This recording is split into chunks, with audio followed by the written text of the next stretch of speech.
I don't get this. Why are they showing us the shark? Because it's an old trick they learnt off Hitchcock. Build up the imagination, and the less we see, the scarier it is. Do you know what I'm imagining? A better movie. Well, here's an idea then. Why don't you watch the rest of the films, okay? Watch Jaws 2, Jaws 3 and Jaws the Revenge, and then you'll see how good the first one is, even though Jaws 2 is a decent sequel. Alright, then I will. Alright then.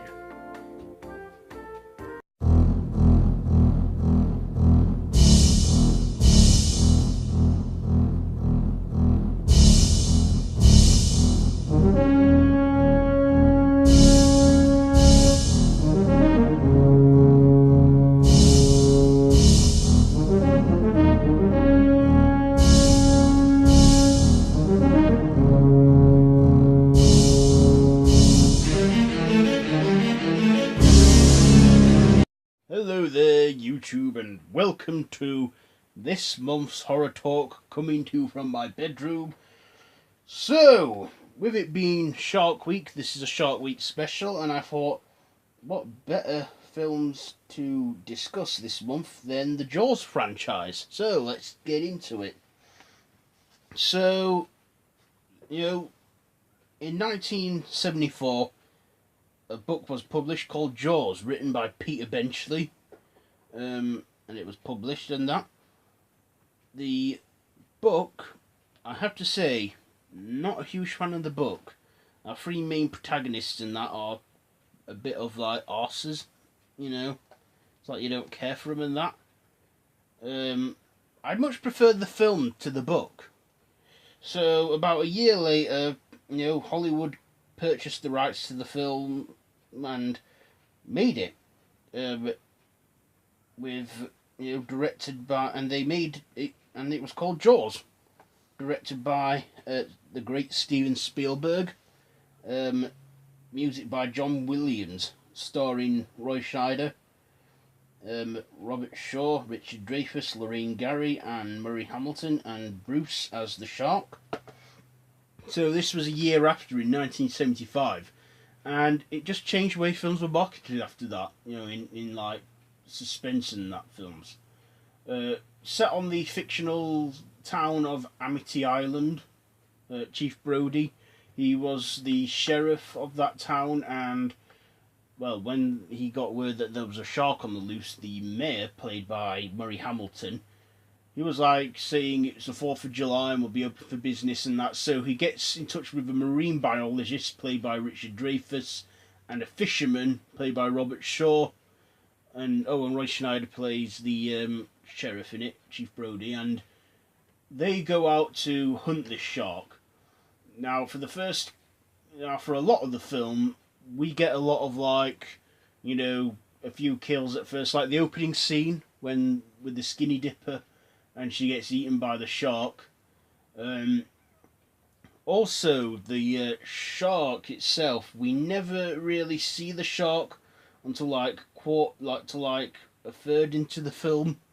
And that was a trick they actually learnt off Alfred Hitchcock, to not reveal the whole package until towards the end, the finale or what have you.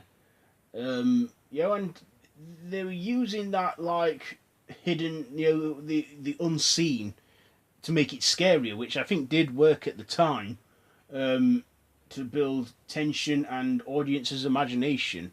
Now, I've seen reactions to Jaws from the 70s, and people screamed and jumped and everything.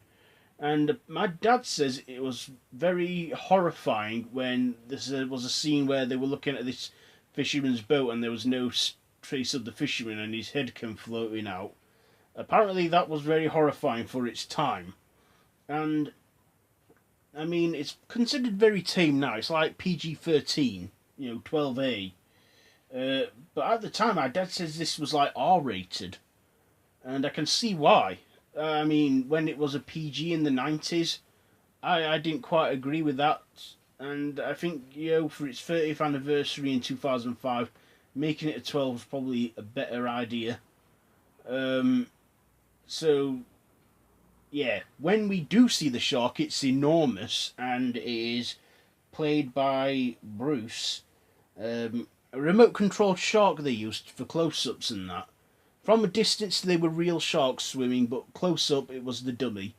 A remote control shark, just like with the mouth that was remote control. And they did call that shark Bruce. And today he currently is in Universal Studios on the Jaws ride. Um, Another thing is here's a little fact for you.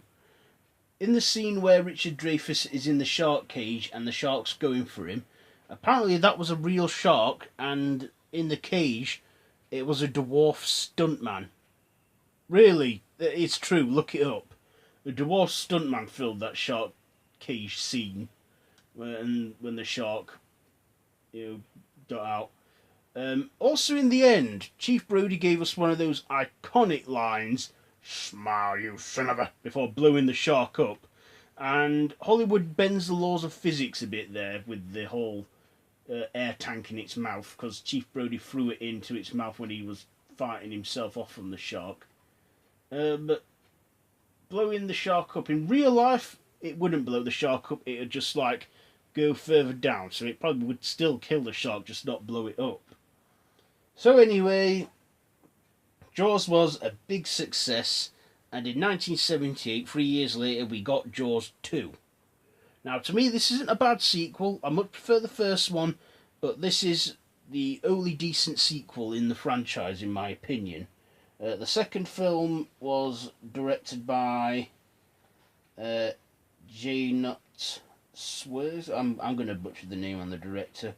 But it starred Roy Schneider, Lorraine Gary, and Murray Hamilton, and the shark, Bruce again.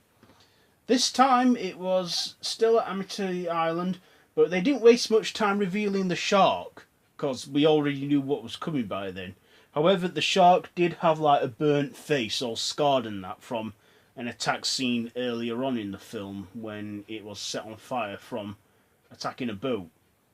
And that. The only jump scare I can recall is when Chief Brody finds some wreckage on the boat and a burnt up body comes floating out of the water. To me, this was, the sequel also had kids that were being disobedient in it, and went out to sea, and the shark got them and surrounded them and that. In the finale, Chief Brody put up a good fight against the shark and bit a big cable, electrocuting the fish.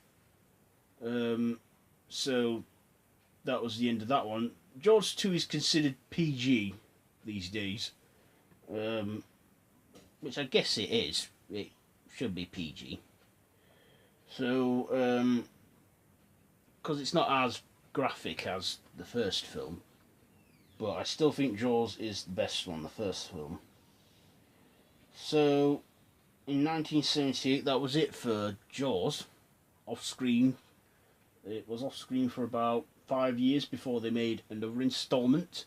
This time going slightly different with the third film. Jaws 3.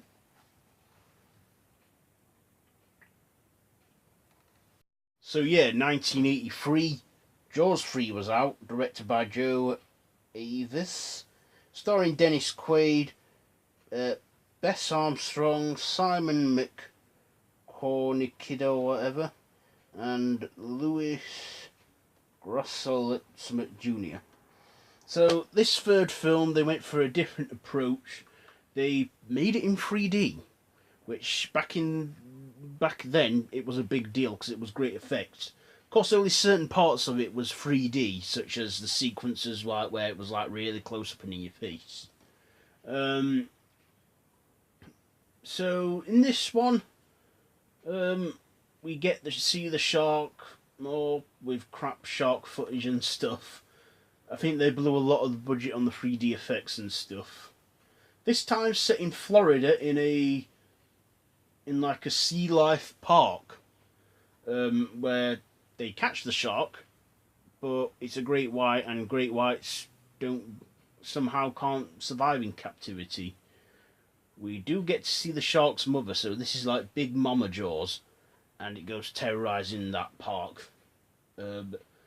Also, we see like a sequence where we see a body float out in the middle of the marine park. Yeah, there's some good and bad effects in this one. It's not the best sequel in the series, I wouldn't say, but it's nothing compared to Jaws the Revenge.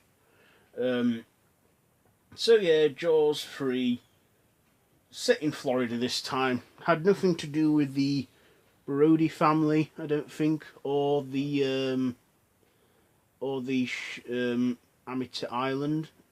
It was just in Florida. Also in the Jaws films, Chief Brody's kids age fast for some reason, but that's film's fear. But yes, Jaws 3, not a huge fan, but it's okay. So yep. There's one effect where the shark's swimming up to the tank where they're all safe and breaks the glass. Then they blow it up with a grenade.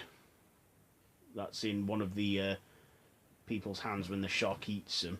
And then we get like the jaws closing up. So let's move over outside there. Here we get that. And we also have 2 dolphins in it too. But yeah, that's Jaws 3. Now to the next one. Okay, so let's finish this now. So, after the disappointment Jaws 3 received, it was about 4 years before they made another movie, and that was the 4th installment, Jaws the Revenge. Directed by Joseph Sargent. And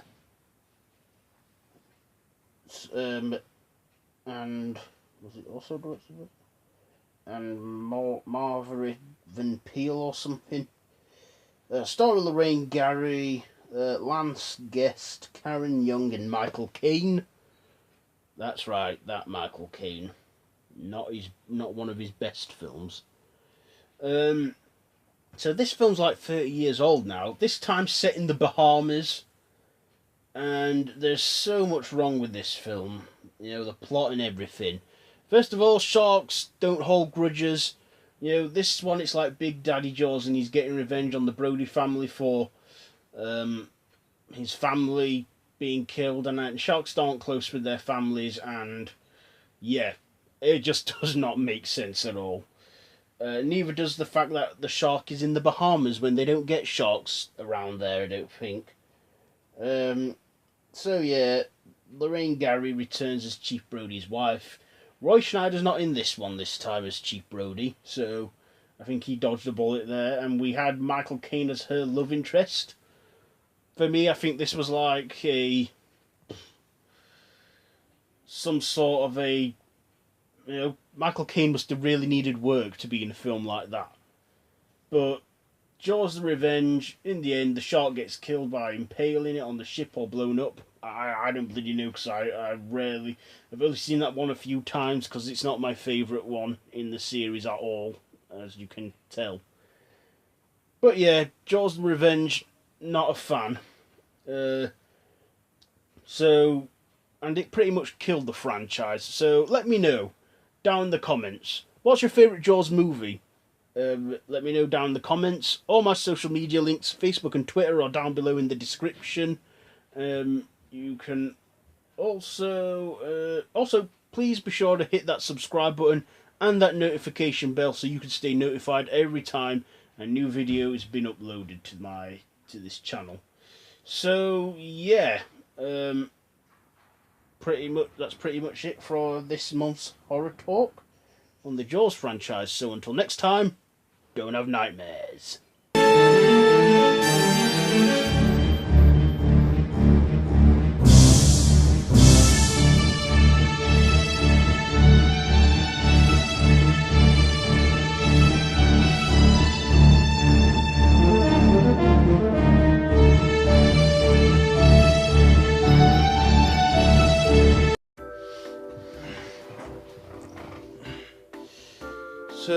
Have you been watching them all?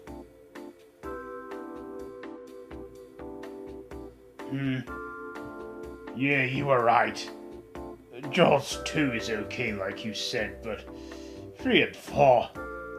God, what terrible 3D effects for the third one, and what a stupid plot for the fourth movie. It's like they were making it just for money. But yeah, you're right, I do think that Jaws is probably the best one. Told you so. Now, who's for Deep Blue Sea? Deep Blue Sea? Is that got sharks in it too? It's giant badass mako sharks.